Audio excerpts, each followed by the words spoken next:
I've been getting questions about the various systems inside our Embassy Class B RV, so I thought I'd do a little video showing where these systems are located.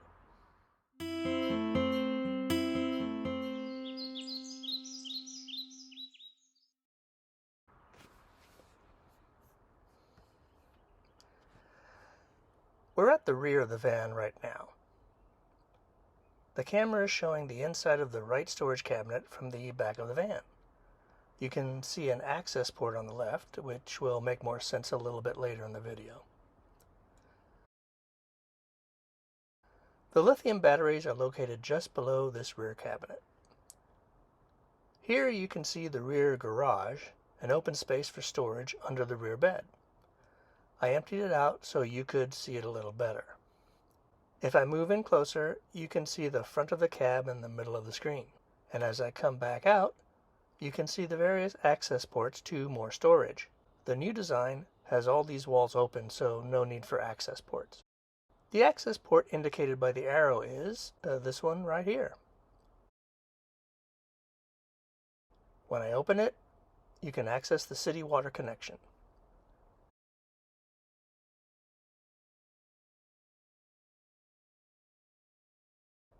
There is also a plug-in here, as you can connect the gas-powered heater to electric if you want. You can see the PEX pipes for hot and cold water, as well as the water heater. You may be wondering how to get a hose to connect from city water outside the van to the inside connection. Well, there's a sealed plug that you can take out for outside access.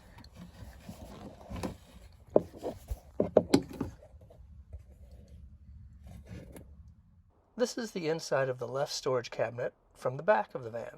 There are some emergency lights and a shovel back there that I can access from inside. You'll notice the Embassy design for the door locks are made from a bolt and a couple of nuts. The lever moves the bolt so it can lock the door into place.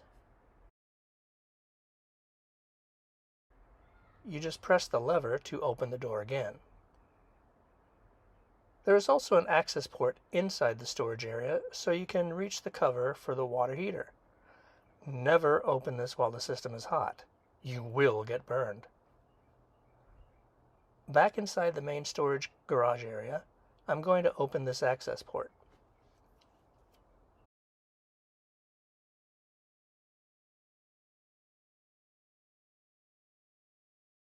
Inside you can see the emergency lights and shovel, and when I move the camera in, you can see the rear access as well. Now I'll move down to the lower access port. Here you can see the PEX pipes. You'll notice a towel in here, as we have a small leak that needs repair. As I turn the camera towards the back of the van, you can see the water heater again. Turning around, I'll now open the access port on the other side.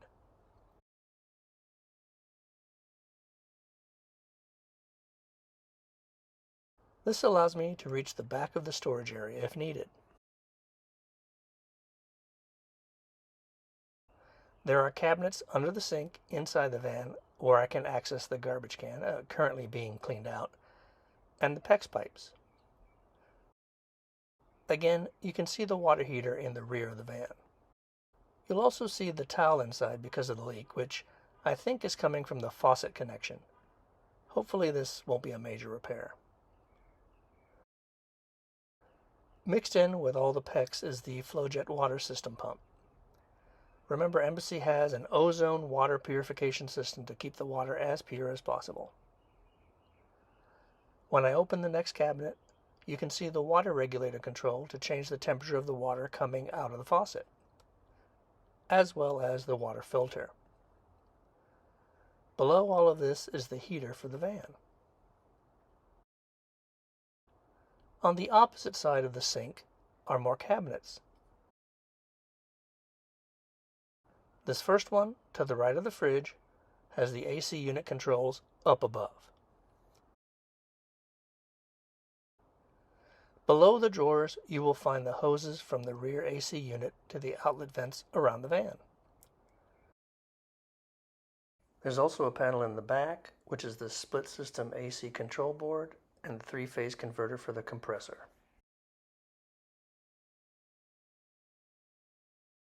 On the left of the fridge is the next cabinet, where you will find fuses for the heater, the TV, fridge, Blu-ray, and the cabinet lights and monitor at the windshield for backing up.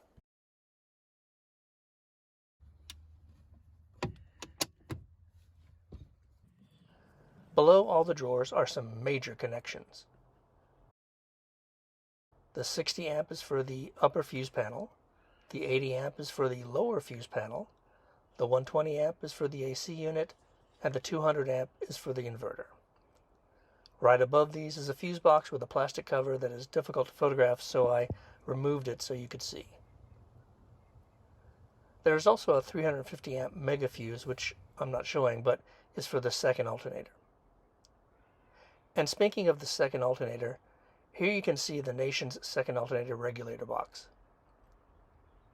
In the next cabinet, which is the closest to the front of the van, you can see a USB cable which can be connected to a PC computer, but regrettably not an Apple computer, so you can interface with MasterVolt if there's a major issue.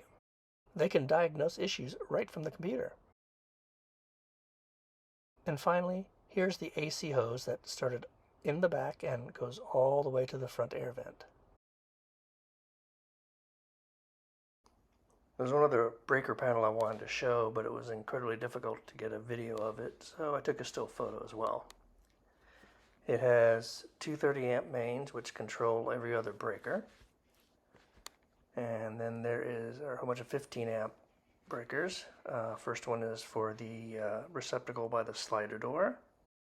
The next one is for the overhead cabinet receptacle and the TV receptacle.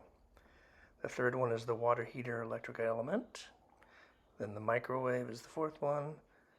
The fifth one I'm not exactly sure. It's something to do with an overhead electrical panel. The sixth one is for the sink. I think it's for the pump. The seventh one is blank, so there's nothing there. And the eighth one is the receptacle in the overhead cabinet in the bathroom. All the rest aren't being used. Remember, Embassy is always tweaking and improving systems, so your design may look different from ours, but the basic components should pretty much all be the same. For instance, I may have them replace all those access ports with a more open wall system so I can get to things a little easier.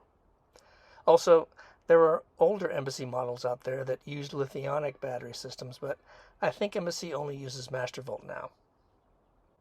Well, that's about all I can think of, but if you have any questions, just leave them in the comments. I'll try to answer what I know, but the more detailed information you can get from Embassy directly.